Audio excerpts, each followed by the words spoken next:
welcome into Pregaming with Bordzy, who's not here right now. He's still on vacation. Must be nice. Instead, you get a little bit of more dose of me and a big dose of Zach. Zach, how are you doing? I'm doing all right, Liam. I'm getting by. Admittedly, it's been a tough couple of days for me. We were talking about a little bit before the show, and you're usually able to stay pretty level-headed with these Edmonton Oilers. We've watched a lot of Oilers hockey over the years. I've been very upset since Saturday night. I was up very late on Saturday. I couldn't sleep. I found my anger resurfacing today. My angry wrote a column this afternoon. I read on about the website. that. So yeah, I might need to go see a therapist about this one. Well, hopefully this can be a bit therapeutic for Kind some of is, people. honestly. I found that O&E today was very therapeutic of like walking through. Usually we have Louis on Mondays, but he wasn't making it. But we had Dave Pagnotta tell us that don't look for a goalie to be coming anytime soon. So that's exciting stuff for Oilers fans. But we should probably talk a little bit about Saturday night. I mean, obviously I spoke about it a little bit, but I would like to get your thoughts on some things. And you mentioned it, we spoke about it before, is that I really do my best to separate myself from the Edmonton Oilers in my personal life. But on Saturday, my goodness, there was just so many layers of things that were happening. I was just questioning everything about this organization right now. But where is your head at after what happened on Saturday? Yeah, I want to think of it as an anomaly, right? I want to think of it as a one-off. I want to say, okay, it was just one bad game. The Oilers were due to have a decade of darkness type of loss at some point soon, right? But admittedly, it was very disappointing. I mean, they folded early. Like, I mean, first and foremost, I thought the first 5 minutes of the game, 10 minutes of the game were exciting, right? It was like, okay, they're up for this one. And then as soon as that first goal went in, it was like the deflation was massive from the team. And I think that's what was most disappointing about it for me, was there wasn't any fight back from anybody in the lineup. Literally and figuratively. Literally and figuratively. I want to sit here and say, it's a goaltending issue. It's Stuart Skinner and Calvin Pickard. But the truth of the matter is, I think there's a much larger issue going on with this team right now. In years past, we could sit here and say, okay, it's a slow start to the season, right? They're going to figure it out eventually. And we would always be able to do that in saying, okay, well, the underlying numbers are really good. Yeah. They're still dominating games. They're still controlling the pace of play really well. There's none of that this year. No. They're a bottom 5, bottom 10 team in the league right now in terms of, underlying metrics and all that kind of stuff. So it's going to take a lot for the Oilers to kind of dig out of it. And it's not going to get any easier here, because Columbus tonight and then a 7-game road trip. Yeah, this 7-game road trip literally couldn't come at a worse time for the Oilers. But as we get into the game here, just a reminder that today's show of Pre-Gaming with Bordzy is a presentation of Bet365. You can download the app today, because whatever your bet is never ordinary at Bet365. Again, you can download the app and get in on the game. You can also use the code NATIONBET365. Must be 19 years or older. There's one thing that you said there, Zach, like a lot of the underlying numbers have drifted away from the Oilers, which was something there's an interesting quote on identity today, which I want to talk to you about as well. But I do feel like the identity of this team is presumed to be they're a flying offensive team who gets quick and all this kind of stuff. But I think when you actually watch the Oilers and you learn a little bit about them, it's like they're actually just a rock solid defensive team. And there's just none of that this season. I thought Ryder from our morning show, The Source, had a really good clip this morning, and they don't really talk about the Oilers too much, but Ryder is they're both Oilers fans. Ryder is a very passionate Oilers fan, and he said, he's like, guys like Nurse, Skinner, and Boucher, like, they haven't really done anything to prove the haters wrong. And I feel like this whole team has done nothing to prove the haters wrong. But as we kind of move into things here, like, what's the biggest thing you need to see change from the Oilers tonight as they get ready against the Columbus Blue Jackets? Playing with some emotion. Yes. I need to see some emotion from this team. I need to see some physicality. I need to see some goals. I need to see some energy, and I need to see it early on. You know what? Actually, I'll even boil it down to one more thing. Okay. I need to see Trent Frederick fight Matthew Olivier. I mean, and that is something we saw Sam Carrick actually do on his first game as an Oilers, fight Matthew Olivier, who is crazily enough from Mississippi, which always blows my mind.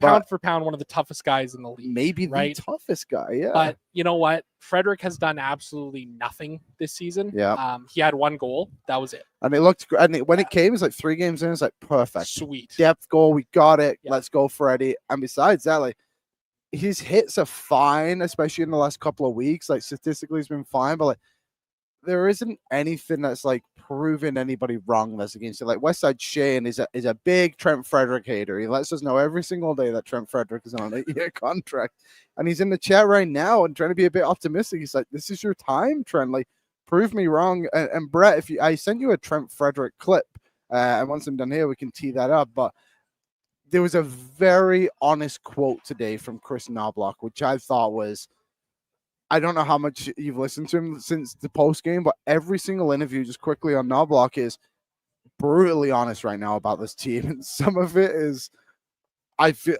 maybe a bit too revealing, especially on like the goaltending front. Maybe you didn't want to quite have that pause for 5 seconds. Could have held out 1 or 2, but it is what it is. But just on Trent Frederick, it's like, man, you can't just continue to be nothing in this lineup. And there's a few other things I want to get into. But Brett, do we have the Trent Frederick clip from Chris Knobloch? If we can throw that up. Oh, Brett texted me. Let's see what he said.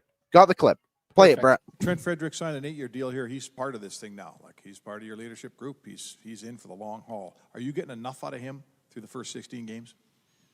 We would like more out of Trent. I think he feels that he's not playing up the way he should be playing. You know, what's Trent's game? Yes, he should be chipping in occasionally offensively. You know, we'd probably expect, 10, 15 goals from him would be what we would expect from him. But also a little more tenacity, a little more physicality. I don't think he's been moving his feet as well as he should be. And the more he's moving his feet, the more he's getting in on the forecheck, breaking up plays, allowing him a little more time in the offensive zone. So, and also when the guys that he's playing with are playing better too, gives him an opportunity. So, yeah, there's a lot of guys in that on our team that can step up, and he is one of them. Again, we haven't heard him talk like that much about anybody during his tenure here with the Edmonton Oilers, Chris Knobloch. But to me, that is him literally crying for Trent Frederick to do something. And tonight he'll be on the third line with Henrik and Ike Howard as well. Do you think that's probably the spot he needs to keep going to, or just anything? Anything. Yeah. I mean, I don't think it matters where he is in the lineup. If he's on the first line or the fourth line right now, he's been called out in the media pretty hard here. Spec was quite hard on him on his column Saturday night. I think it was very well deserved. He's got to do something. He's got to show something. And I think it's a systemic thing beyond just Trent Frederick too, right? Agreed. Andrew Mangiapane, where have you been at this season? I'm still waiting to see more from Ike Howard and Matt Savoy and Adam Henrique and David Tomasek. I understand they're, for some of these guys like Howard and Savoy, it's limited minutes and everything like that, right? But, do something out there to show that you're worthy of some more minutes. Granted, I think both of them are from how they've played, but at the end of the day, there's a whole lot of bystanders right now, a whole lot of passengers on this Oilers team. Yeah, and that's something that needs to change tonight. And let's move on to our need-to-know information, which is brought to you by our friends at Will Hawk Beef Jerky. Only the finest tasting meat products earn the Will Hawk name. Made from 100% pure Alberta beef, Will Hawk Beef Jerky is aged, seasoned, marinated, and smoked to savory perfection. Sounds much better. So good.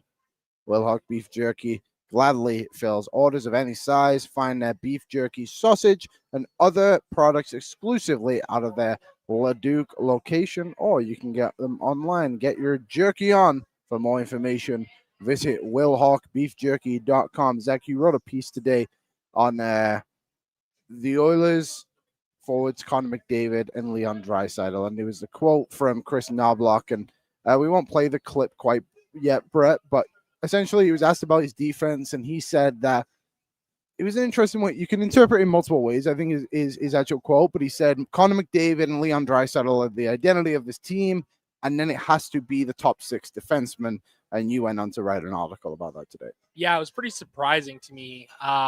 It kind of felt like he was saying the quiet part out loud right now with the Edmonton Oilers team. Brett, if you could pull up the graphic that I sent, the average ice time for the Oilers' big guys here, McDavid and Draisaitl, has been absolutely massive. They're playing more hockey now than they basically ever have in their careers. McDavid's averaging 23 minutes, 22 seconds of ice time. That's a 1 minute and 45-second jump from his career average. Same with Draisaitl. He's seeing a 2-minute increase overall to his ice time. The one thing that's really interesting to me is the penalty kill, right? Mm-hmm. For some reason, in the prime of their careers, Chris Knoblauch has decided to turn both Connor McDavid and Leon Draisaitl into penalty killers. They've done it for 19 minutes and 43 seconds so far this season. Granted, the Oilers have outscored the opposition 1-0 in those minutes. Pretty good. There was a quote from Chris Knoblauch on October 30th, talking about how he was a little concerned about, the penalty kill and having them on there. One thing they were going to be kind of keeping an eye out for was if there was all of a sudden a lack of offense from those guys on the ice, right? Because of them spending, a couple of minutes of extra ice time a game killing penalties. Well, we've seen that, right? I mean, the offense has been not there at 5-on-5 from guys like McDavid and Draisaitl, from a lot of this team, mind you. Mm-hmm. But yeah, it kind of felt really kind of revealing to me. I mean, for so long, the Oilers were quite literally a one-man team, a two-man team. It was McDavid and Draisaitl and the rest of them. And, over the last 2 years with the deep cup runs, the Oilers really built this identity of a hockey team. That fast pace you were talking about, and all of that. And it just feels like the Oilers have gotten so far away from it. Like it feels like they don't have an identity right now at any point or any position within their lineup besides, I guess, McDavid and Draisaitl.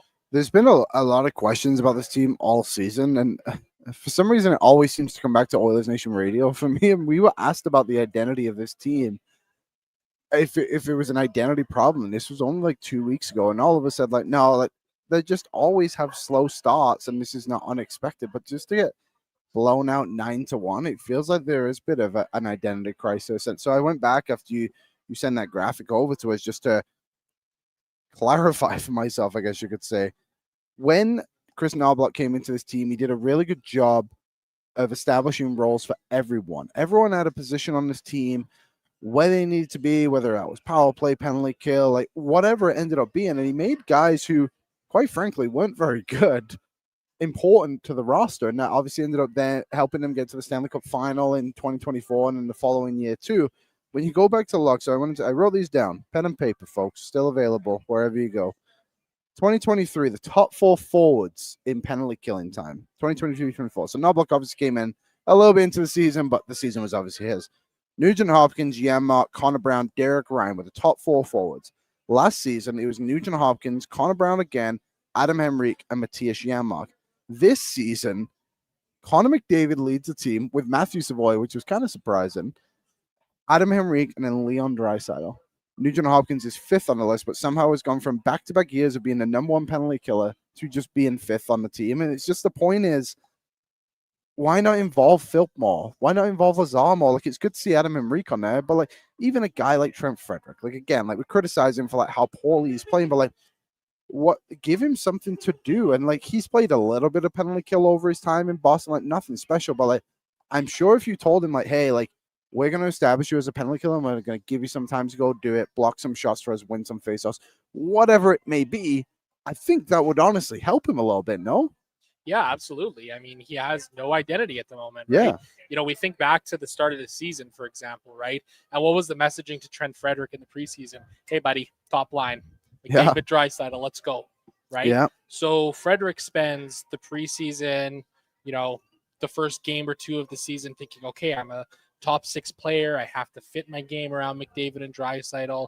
No power play time, no penalty kill time. And then all of a sudden it was like 3 games in and it was just like, all right, back to the bottom 6. And I almost feel like that was maybe a detriment to him, right? He didn't have any time to work in the preseason learning how to kill penalties or early on in the season in those couple of games, right?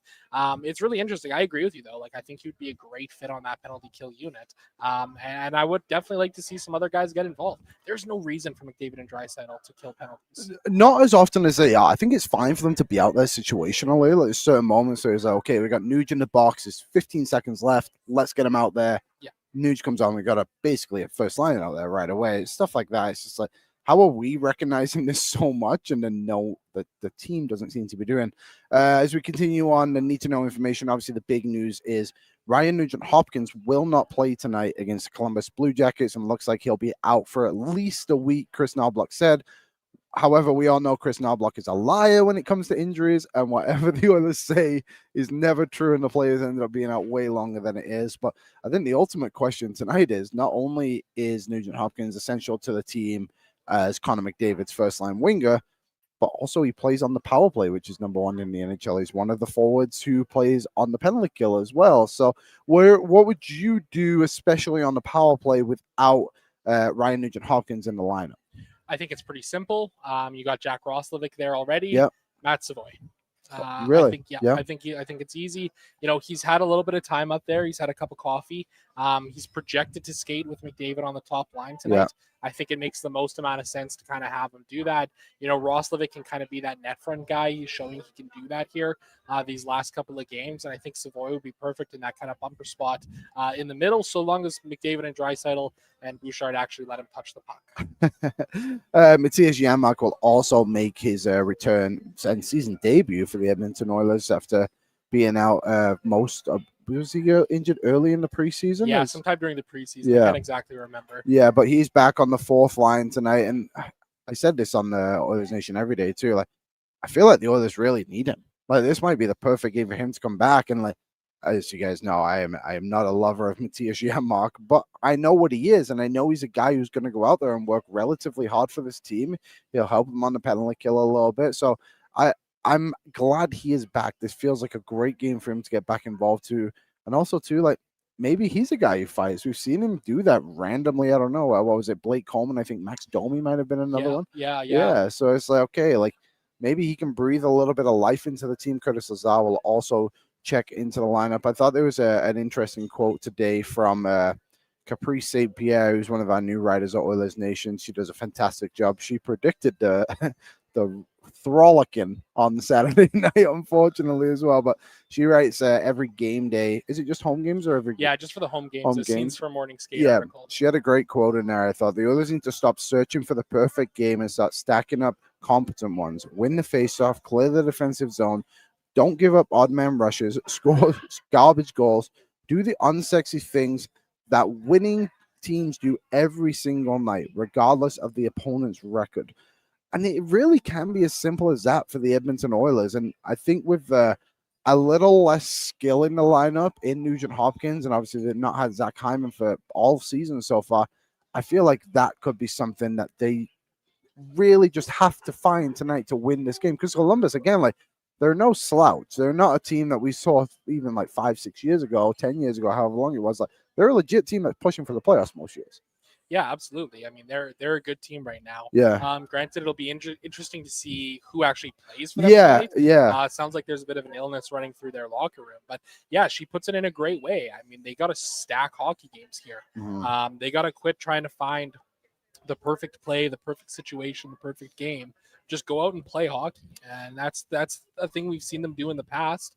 You know, they've done a very good job of kind of having the blinders on, I suppose, to you know, whoever they're playing against.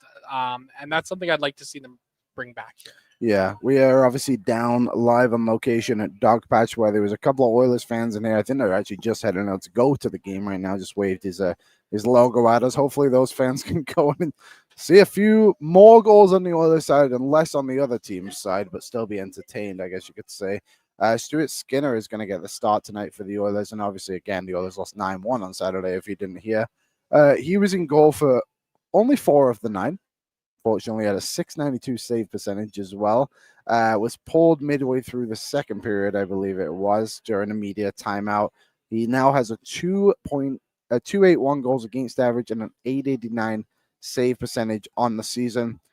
I've always been on the stance so far this season that the team is just playing so badly that, like, I feel like the goaltending isn't that crazy of an issue at the moment. And we talked about it briefly off the top, but what did you make of, I guess, the goaltending on Saturday? I guess we can start there. I'm sure we already know the answer, but just Skinner in general to start the season. Yeah, I mean, I think Skinner has been probably the least of the Oilers' concerns to start the year. Granted, on Saturday, not a great performance from him. Unequally, not as great performance from Calvin Pickard. I think both of them can do more. Yeah, I agree. I think they can both be better. I think Skinner can be better for sure. I also think that some of the criticism has been a little bit unwarranted this season. I referenced this I tweeted this out during Saturday's game. Yeah. But through the first 15 games of the season, so not including Saturday night's debacle, which is going to skew the numbers a bit, the Oilers were running about a 49% expected goal share on the season and had about 47.7% of the high danger scoring chance share at 5-on-5. Stuart Skinner had 4.9 goals saved above expected on the season, according to Evolving Hockey, before Saturday's game. If we look back to last season through 15 games, the Oilers had a 55% expected goal share, almost 56, and a 58% high danger scoring chance share. He had negative 3.64 goals saved above expected last year. So quite the jump. That's a 7-goal swing. That's almost. A 7-goal swing. Yeah. Now, granted, negative 2.34 was his number in in the game on Saturday. So, it's going to drop his numbers on the season as a whole. I think in years past, it's been okay to sit here and be like, okay, well, the Oilers really need more from their goaltending, right? Because they've been dominant at 5-on-5. They've been controlling the pace of play. This season, it's the complete opposite. I mean, they're really struggling to control, the strong underlying metrics, even just pure shots on goal. And Skinner's actually been performing above expected. Yeah. I think too, like, I don't know if have you heard of my quality start meter? I have, yeah. The thumbs, yes, the thumb, yeah. It's because I just don't. It's not that I don't believe these numbers; they're obviously all true, and like those ones are a bit more advanced than what I look at. But just the base ones of people being like, "You need 900 goaltending. You need this. You need this." It's like, okay, but he's literally league average. The average goaltending numbers are just way lower than we all thought they were, or like expected them to be from so long ago and stuff. So I just find it hard to be overly critical because my other side of it too is like, I don't look at those games, and obviously there's the Calgary goal, and maybe there's another one I just can't think off the top of my head right now, but like he is costing them goals.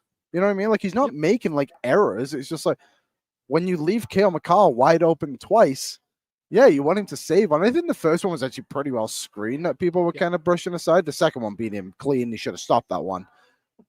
Maybe just don't leave that guy wide open, and you might be somewhere. And there was an interesting quote, and we'll get to it, Brett, right here.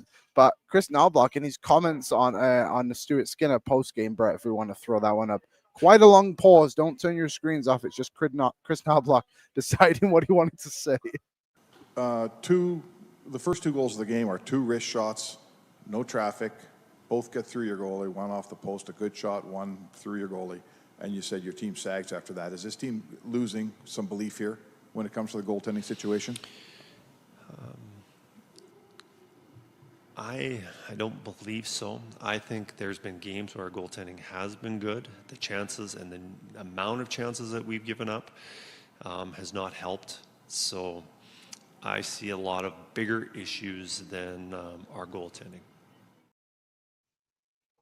I completely agree. The pause was crazy.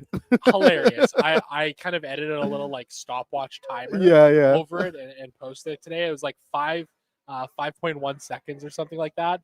And I don't mean to dunk on him, but it is an interesting answer. It's an interesting pause. Very interesting. And admittedly, I do agree with the rest of the sentiment. Yeah. I mean, the Oilers are playing terrible hockey. Mm-hmm. Terrible they're hockey. bad in every category. Yeah. And I just think too, like, why would they give up on him at game 16 of the season? Like that part just doesn't add up to me, but we can debate the goaltending double blue in the face. And we probably will have to as the season continues because the conversation is not going away. But there is another team playing tonight. The Oilers will take on the Columbus Blue Jackets. And there was a quote here from Dean Everson based off the Columbus Blue Jackets lineup. I truly don't know the lineup today. This was from earlier today. We'll evaluate this afternoon. Obviously, you just don't know how it's going to go when you have sickness. We'll have to wait and see what we have available tonight. So the Columbus Blue Jackets could be fairly short-handed. They are coming into Rogers Place on a 3-game losing streak. They haven't won any of their games yet on a road trip, coming off a loss to the Vancouver Canucks, I believe. Probably should have won that game from the stuff I was reading this and the commentators I was listening to on that as well. But again, Columbus is no slouch. They're a team with some decent goaltending. Players who you've probably never heard of before, but perform at a very high level. But what do you make of the Columbus Blue Jackets, Zach? Yeah, they're a dynamic offensive team that's struggling defensively. Yeah. I think that's the best way to put it. They've got some scorers up in that lineup. Adam Fantilli, young guy, still coming up through the ranks. Dmitry Voronkov, Kirill Marchenko. Sean Monahan is still there. And performing well. Yeah. Zach Werenski is certainly somebody on the blue line you have to keep an eye out for. One of those guys who's right up there with Cale Makar among the elites of defensemen in the NHL. So it's a team that can be dangerous offensively, but defensively, they're extremely gettable. This top six is not very good defensively, and that's probably what we're going to be seeing a lot of here tonight is sort of, the big on big sort of stuff, top line, second line. So I'm intrigued to see what happens here tonight. I think it could be a night of offensive fireworks, to say the least. I got some stats. With your little book. Notebook stats. Get these at any convenience store. It's called a pen and paper, folks. Goals for this season, the Columbus Blue Jackets, 3.07. That is 15th in the NHL. They have 3.21 goals against in the NHL, which is 12th best, I guess you would call it. They actually have a better goal differential than the Edmonton Oilers do. The Oilers have allowed more goals, if you believe it or not. If they're losing 9-1, that'll damage a few things. 5-on-5 scoring, they've been fine, I guess. They have 35 goals on the season at 5-on-5. In comparison, the Oilers are lower. They have 26 goals at 5-on-5.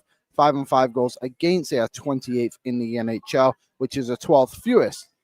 You may be wondering where the problems come in. It is on the special teams. The bottom six in the NHL on the power play with 14.7% and 70% on the penalty kill. I was reading something earlier too. They surprisingly don't play Adam Fantilli on their power play, which seems to be, from what I was reading, a real negative amongst their fan base. Their power play currently lines up as Voronkov, Sean Monahan, Kent Johnson, and Kirill Marchenko, along with Zach Werenski, who was close to winning the Norris last season after an outstanding season with the Blue Jackets. He currently is second most time on ice in the NHL with 26.22 minutes a night. So power play, special team, somewhere the Oilers need to attack. Weirdly enough, their penalty kill went 7 for 7 on Saturday, which might be the most insane stat from a 9-1 defeat. And their power play ended up getting a goal as well, remains number one in the NHL. But it seems to be a place that the Oilers can go and cause some damage there as well. Jet Greaves looks to be the starting goaltender for the Blue Jackets, a .907 save percentage and a 2.89 goals against average. Quickly, as I just continue on here, I will get you to you, Zach, I promise. Eric Branson is out due to a hip injury. The Blue Jackets have called Luca Del Bel Blues, who once ghosted me for an interview. Can you believe it? First it was Xavier Bourgault, and now it's the Luca Del Bel Blues. Add him to the list, Liam. Yeah, they'll be going on the wall. Sean Monahan got banged up last week, but ended up playing on Saturday against the Vancouver Canucks. He was -2 after playing a hair over 20 minutes. Matthew Olivier had a huge hit on Elias Pettersson over the weekend as well. He was ejected, but did not get suspended, to my belief. Again, you mentioned if the Oilers were to fight someone, it might be him. And lastly, it is essentially a home and home as the Oilers will be. Oh, that's not important. Michael Menzies wrote this on the pre-scout. He writes a pre-scout every single game. Any takeaways from anything I just mentioned, Isaac? Their penalty kill is abysmal. Yes. It's funny to hear them kill 7 for 7 because their penalty kill on the season coming into tonight's game is like 70%. So what the hell was it before they went 7 for 7? Probably a lot worse. Don't know the numbers on that exactly, but yeah, it's a good team. I mean, I think it's a team that's up and coming over there. They've got a couple of good young defensemen. I mean, Jet Greaves in the crease has been solid this season. Denton Matejchuk, Moose Jaw Warrior legend, helped the team. He's got a brother coming. Oh, does he? Crosby Matejchuk. Look out for Crosby. Vancouver Giants prospect just got drafted. There we go. And he looks. If you just picture Denton and just put him right next to him. They're the same guy. They look exactly the same. Blue liner too? Yeah, 100%. Yes. Love it. And what a name, Crosby. Honestly. Interesting. I wonder where they got that one from. But yeah, they're an interesting team. I'm curious to see what's going to happen out there tonight. They've got some guys that have put up points against the Edmonton Oilers in the past here. If I can just pull them up very quickly here in the 2 seconds that it'll take me to do so. Because I do have the numbers in front of me right now. I just have to... You're clicking through quickly, though. There we go. Kirill Marchenko, 6 games played against the Oilers in his career, 3 goals, 5 points. Adam Fantilli, a goal and 3 points in 3 games played. Kent Johnson, a goal and 4 points. This is kind of a weird one. Cole Sillinger, a third liner for them, evidently loves to play the Edmonton Oilers. 8 games played, 3 goals, 6 assists, 9 points. Nice.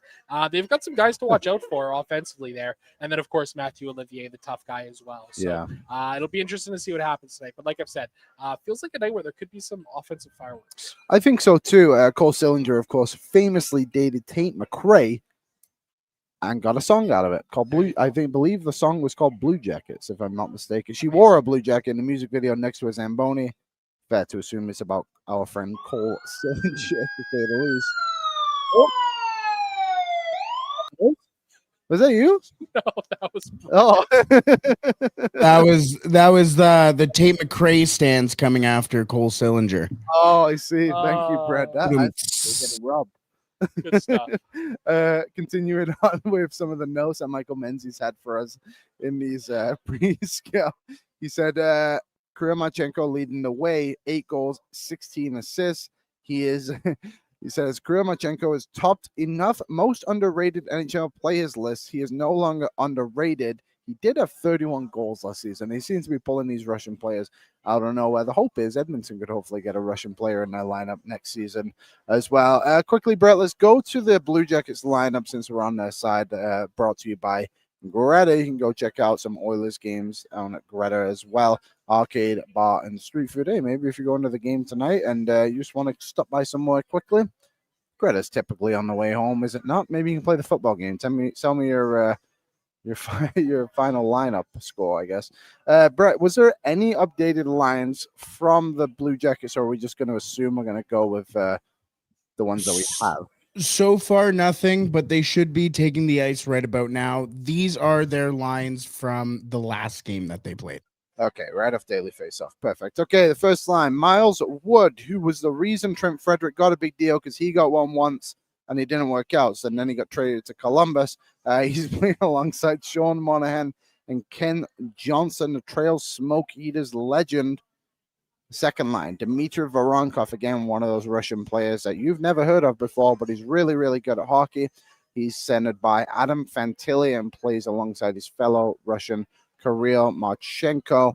Third line, Cole Sillinger, Charlie Coyle, Matthew Olivier, and on the fourth line, Boone Jenner, Luka Del Belbaluz, and Yegor Chernikov. Yes, another Russian player who actually recently asked out of the Blue Jackets, but clearly did not get moved along. Defensive pairing, Zach Werenski alongside Denton Matejchuk, Ivan Provorov alongside Damon Severson. In the third pairing, Jake Christiansen and Dante Fabro. And again, the starting goaltender tonight for the Columbus Blue Jackets is Jet Greaves. If you've not heard of him, it's because he's not been around that long. I think this actually is his first full season in the league. Yep, only played 11 games for the Blue Jackets last season. This season, again, has a .907 save percentage and 2.89 goals against. Kevin Woodley actually said today that he believes Jet Greaves should be on the Olympic team for Team Canada. It seems unlikely he will be. He's not in any conversations, but he believes he's rightfully earned his spot there. Also, too, I don't know if did you read that article of The Athletic today, Zachary? A couple of the other names? No, I didn't actually. Evan Bouchard and Stuart Skinner supposedly well in the mix for Team Canada. Well, there you go. What could possibly go wrong? A little bit of lineup news. Or sorry, Brett, you got something? I believe we have the same thing from Jess Svoboda here. Is this what you're talking about? That is exactly it. Yeah, he's reporting beat writer for the Blue Jackets. Sean Monahan and Matthew Olivier on the ice. No Miles Wood or Cole Sillinger. Okay. Zach Aston Reese and Isaac Ludestrom are warming up. It is Aston Reese's 400th NHL game. Congratulations. So if you can bet him for an anytime goal anywhere, probably a safe. I would assume. So Miles Wood is out, you said, and so is who was the other player? Matthew Olivier? No, where is it again? Cole Sillinger. Okay, Cole Sillinger. I would assume Boone Jenner probably climbs up the lineup. I really don't know how they're going to do this one, to be honest. We're going to find out very soon, but that's obviously a couple of significant players out of the lineup for the Blue Jackets. Yeah, definitely. A couple of guys for sure that they're missing there. Miles Wood, evidently top line guy, third line guy, and Cole Sillinger. They're going to have to mix things up a little bit for sure. And, again, we talk about opportunities for the Edmonton Oilers here. This is a chance for them to beat up on a team. And they really need to. And they really need to. Yeah. So hopefully they have some more guys missing from their lineup, and hopefully the Oilers are able to take advantage of that. Okay, Brad, let's go on to the home lineup brought to you by Oodle Noodle. You can download the app today and get in on whatever they've got going on there, Oodle Noodle. Lots of good rewards points, if I remember correctly, so you can go check out that Oodle Noodle. Anything else to add on Oodle Noodle, Brad? Did I miss anything? Barely said anything, so it's got to be something. Nope, that's I believe it is 2 spring rolls. Lovely. Or is it 5 spring rolls? 6 wontons. Yeah, 6 wontons. I know. No, yeah, 6 wontons. I know that. Okay. I actually got Oodle Noodle last night from my my sister-in-law who just had a baby, so congratulations to the two of them. I won't reveal names, but I will say the day Connor McDavid signed with the Oilers was the same day Ryder and Lisa signed with Oilersnation. And obviously everyone's texting, talking about Connor McDavid, and she texted me and said, holy shit, Ryder and Lisa are going to be your co-workers. Hey. The biggest news of the day. Yeah, everyone's happy about something, I guess. The Edmonton Oilers lineup, top line, Andrew Mangiapane with Connor McDavid and Matthew Savoy getting a chance to prove himself next to Connor McDavid. Second line, Vasily Podkolzin and Leon Draisaitl, Jack Roslovic. Third line, Ike Howard, Adam Henrique, and Trent Frederick. Fourth line, Matthias Janmark makes his return to the Edmonton Oilers lineup. He'll be centered by Noah Philp, and on his right side is Curtis Lazar. Defensive pairings, Matthias Ekholm, Evan Bouchard, Darnell Nurse, Alec Regula. The third pair is Brett Kulak and Jake Wallman. Starting between the pipes is Stuart Skinner. Zach, I wanted to ask you actually about that second line of Vasily Podkolzin, Draisaitl, and Roslovic. They seem to be building on something a little bit here. And I feel like it was a bad decision to go away from them against Colorado. Yeah, I agree. I would have liked to see them kind of keep McDavid and Draisaitl split up. It's nice to see them going back to it. Based on this lineup right now, this has been the most effective line for the Edmonton Oilers this season. Granted, a little different when Nugent Hopkins is in the mix and all that sort of stuff. But the underlying numbers have been fairly solid for these guys. A bit of a lack of high danger scoring chances, which is something I'd like to see a little bit more from them. But, generating a fair number of expected goals, scoring 2.9 goals per hour of ice time, a pretty good clip right there. That's what you would want to see from a top 6 line. So there's some good signs there for sure. Got to get to the dirty areas a little bit more. And I'll always take all 3 of these guys shooting the puck more, which actually Vasily Podkolzin has done a little bit more. 22 shots on goal in his last 10 games played. Oh, that's actually pretty solid for someone who refused to shoot the puck last season. I'm curious your take, actually, because you obviously go and look at the numbers a bit deeper than I would typically.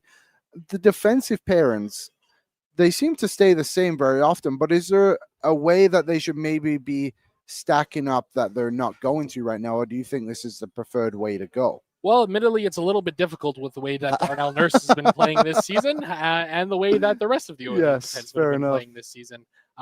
Certainly has been a bit of a struggle for this blue line. I think every blue liner, it's safe to say, has had some issues at some point this season. Yeah. I still think, Matthias Ekholm and Evan Bouchard on the top pairing is the right move. Having them be a part of a 5-man unit with Connor McDavid makes sense. I don't really know what to do with the rest of them. They seem committed to Jake Wallman on the right side, which is something that he actually asked for this summer. Oh, interesting. I believe he had asked the Oilers and said, listen, if you want me to be a right side defenseman this year, then keep me there. Okay. We'll see what happens as the season progresses, if that changes or not. But I think he's probably the best suited for that. Yeah. Admittedly, he's had some issues lately, maybe pinching a little bit too much, trying to do a little bit too much. But again, that's kind of a symptom of everybody on this Oilers team right now, right? Everybody is not really playing true to their own game. So I think this blue line's okay as it's set up right now. But kind of got to wonder if they try and bring in another defenseman at some point this season. What did you make of the speculation that Ty Emberson could be on the move? I'm not really for that. I don't think he's going to be anything special by any means, but I also think he's been decent so far this season, and I just wouldn't be willing to give up on someone that young. Oh, actually, it looks like he's in the lineup tonight. Yeah, Ty Emberson is drawing into the Oilers lineup. Tony Brouwer just tweeting out the Oilers lines. They are, as you would imagine them to be, the only changes on the blue line. Darnell Nurse with Jake Wallman, Brett Kulak, and Ty Emberson on that third pairing. I like that. I've really liked Ty Emberson's game this year. I think he's been really solid. I'm actually a bit disappointed they were so quick to take him out to put Regula in. Yeah, I agree. I don't know what the obsession is with Alec Regula. I don't get it either. I don't know. Maybe he spent so much time around the team last year when he was hurt and stuff that everybody just fell in love with him as a person. I didn't really see a lot in the preseason that I liked, and I haven't really seen much so far this season either. I agree. That's jumped out to me. Listen, Ty Emerson's what, 24 years old? Yep, 24, 25, whatever This is a guy who played in the American Hockey League with Chris Knoblaw in Hartford. I believe he was like a defenseman of the year or something like that, or of the conference for the final season that the two were together there. He's nothing sexy. Nope, certainly not. He's certainly not. But I think in terms of a solid third pairing defensive defenseman who's not terrible at moving the puck out of the zone, he's been more than fine. I'd like to see more of him in the lineup. Yeah, I would too, and I'm with you. I haven't seen a lot from Regula. I haven't seen a lot of bad, I guess, either. But I don't really see it right now. Maybe if they was really struggling for a defenseman, then I would understand why he's in. But I don't get it either way. He's not in tonight. Lance Kane in with a super chat. All our super chats go to the Ben Stelter Foundation. So if you're feeling like you would like to donate to that, you can do on any one of our live shows. Lance is in with a $12.50 donation. Don't let the haters distract you from the fact that it's a cup year. I still believe in Stu. Well, let me tell you this, Lance. You have no choice. He's here to stay. The people keep talking about it. Okay, let's continue on here and get to the best part of the show. Really quickly, we do have away lines confirmed from Jeff Zaboda. Top line, Boone Jenner, Sean Monahan, Kent Johnson. Second line, Dmitry Voronkov, Adam Fantilli, Kirill Marchenko, Yegor Chenikov, Charlie Coyle, Mathieu Olivier on the third line, Zach Aston-Reese, Del Bell Belouz, and Ludestrom on the fourth line, Zach Werenski, Ivan Provorov, the top pairing, Denton Mateychuk and Damon Severson, the second pairing, Jake Christensen and Dante Fabro, the third pairing. And one thing that we're all forgetting about too, I got to mention this really quick, Jack Roslovic revenge game. Oh, yes. I forgot about that. Is there any other revenge game angles on the Oilers side of things? I don't think so. No, just Jack Roslovic. That's right, because he was in the Patrick Laine trade, and there was a point where it's like, is Jack Roslovic the best player in this trade? And he was doing really well at the time. He's doing really well for the Oilers as well, so it's not a bad if you wanted to splash a couple of shillings on him, that wouldn't be a terrible idea. Brett, let's get to, what do they call it? Bordzy's bankroll. I have a few picks in there. Zach, I'm always curious to get your thoughts on this too, but Bordzy's bankroll brought to you by Bet365. Again, it's never ordinary at Bet365. You can download the app today and use the code NATION. The Oilers are the favorites in this game, minus 180 on the money line, if you wanted to sprinkle on that. But quite frankly, are they 180 or 160? Yeah, 180. After watching them get shelled 9-1, probably going to stay away from the money line. Probably feels like a good idea. Yeah. Instead, we're going to go with Brett if you want to swing it up. Connor McDavid on the power play to get a point, plus 125.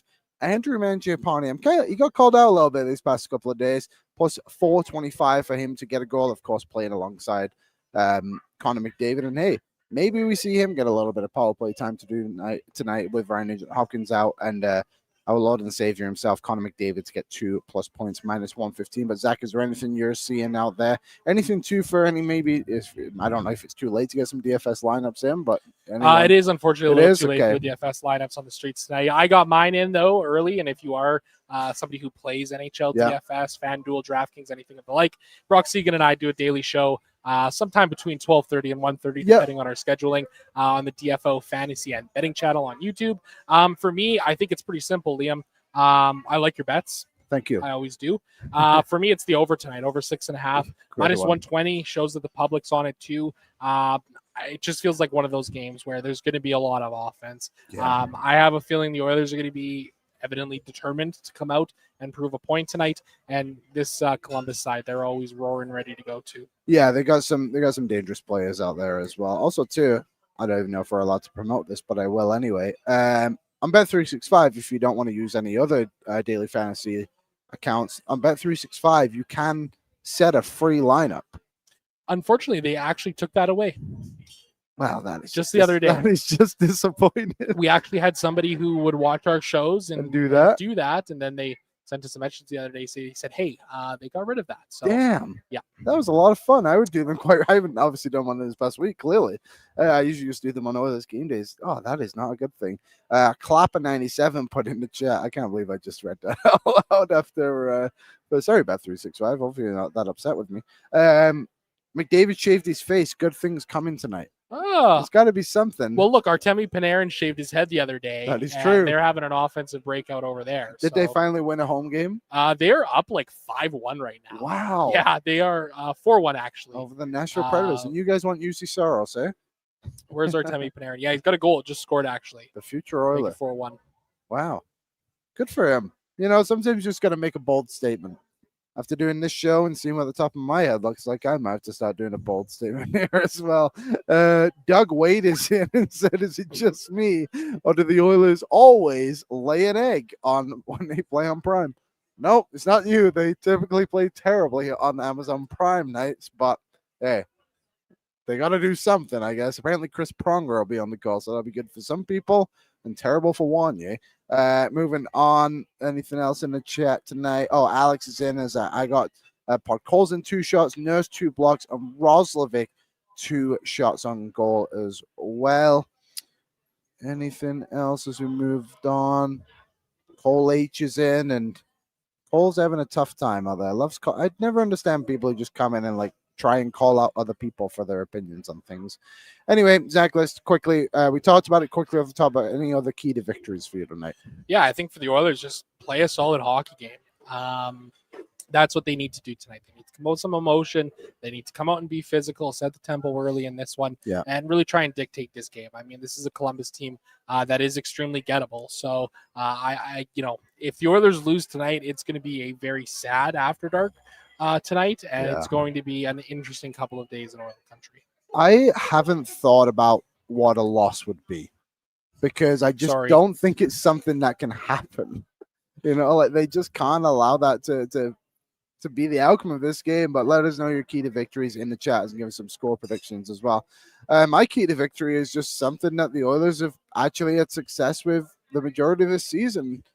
It's got to be special teams. And I know we want to hear 5-on-5, but I just don't think that's going to come immediately. That's going to be something they're going to have to work on over this next little bit here. But like, you know, your power play is working. Let's get some power play goals and let's get off to a good start and let's play some good 60-minute hockey. And I've been on record, you can't play 60 minutes in the NHL. The other team's also really good too.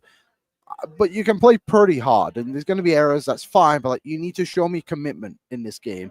And I think you owe it to the fans, if I'm being honest. Like, there's going to be people there tonight who were there on Saturday, and they left incredibly disappointed in the result. And I think a lot of belief was sucked out of the fan base too. So it would be nice for them to restore that a little bit. But Zach, let's quickly, we'll wrap up a little bit early because I've run out of things to talk about.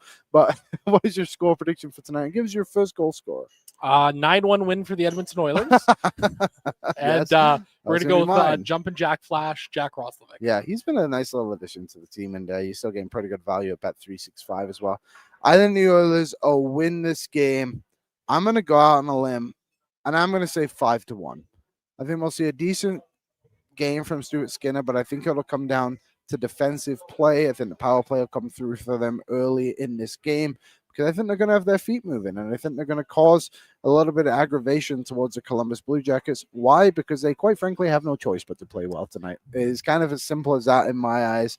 But there you go. A couple of things in the chat before we go. Mackay and Dry said 4-2 Oilers win. Savoy goal was his prediction. Cato said 5-3 Oilers. Shooter McGavin or Doug Wade said, I'm Oilers win 9-1, and I'll buy everyone a couple of rounds next time. I will hold you to that.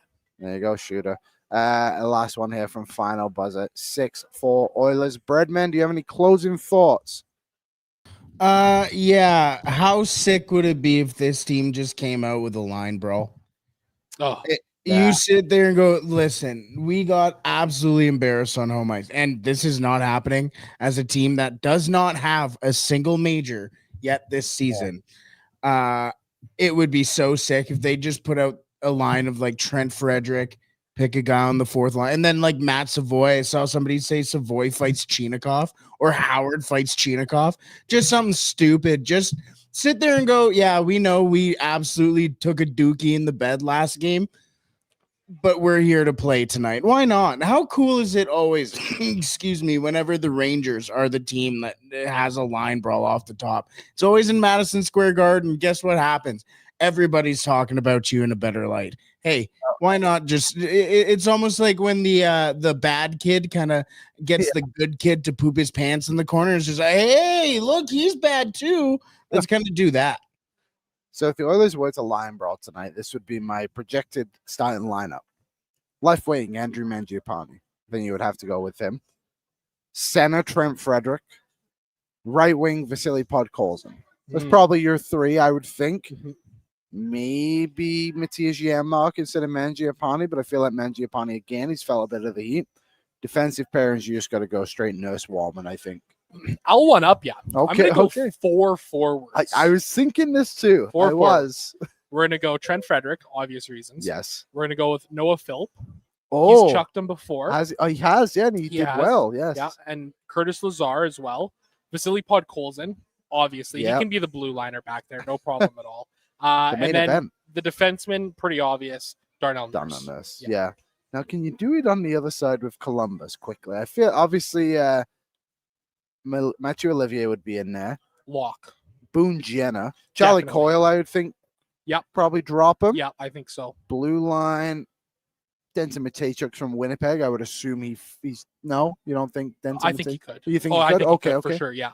And then I don't Jake know. Christensen probably. Yeah, sure. Why not He's Jake Christensen? Hopefully we see that starting lineup tonight. But don't be surprised if we don't. That would be 3-2, 4-1 for Columbus in each of those. But at least the Oilers drop the gloves. Yeah, you drop them. Just do something.